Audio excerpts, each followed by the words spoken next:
પોરબંદરમાં સર્વોદય વનમાં ભ્રષ્ટાચારના આક્ષેપથી ખળભળાટ મચી ગયો. નબળી ગુણવત્તાના મટીરીયલનો ઉપયોગ કરવામાં આવતો હોવાના આક્ષેપ લાગ્યા છે.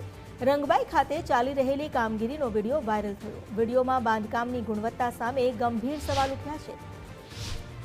20 કરોડ રૂપિયાના ખર્ચે સર્વોદય વનની કામગીરી કરવામાં આવી રહી છે. આ કામગીરીને લઈ ઉચ્ચ સ્તરીય તપાસની માંગ ઉઠી.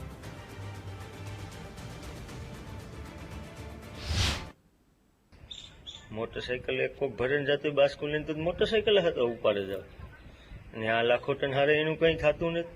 એ મતલબ ને પછી આ કરોડો રૂપિયાનો પ્રોજેક્ટ છે, એમાં આ રેતી ખાલી નાખી એ બીજા કરોડ જેટલા નાખ્યા એની એ પાણીમાં ગા ને એના કરતાં 50 લાખની કરોડની તમે રેતી નાખી દીધી હોત તો એ પબ્લિકની તો જિંદગી 50 વર્ષ 20 વર્ષ નીકળે.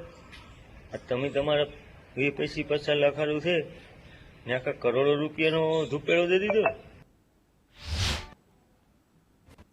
વન વિભાગના આરએફઓએ તમામ આક્ષેપોને ફગાવ્યા. માત્ર વિડીયોના આધારે તારણ કાઢવું યોગ્ય નથી. ગુણવત્તાયુક્ત સામગ્રીનો ઉપયોગ થતો હોવાનો તેમણે દાવો કર્યો છે. જે આક્ષેપો છે તો પબ્લિક છે અને લોકલ નાગરિક, જાગૃત નાગરિક છે, કોઈ પણ આક્ષેપો કરી શકે, પણ ખરેખર ત્યાં સ્થળ ઉપર જે કામ ચાલુ છે એ કામ કોઈ જોવે તો એમને આઈડિયા આવે કે કયા લેવલનું અને કઈ રીતના કામ થાય છે.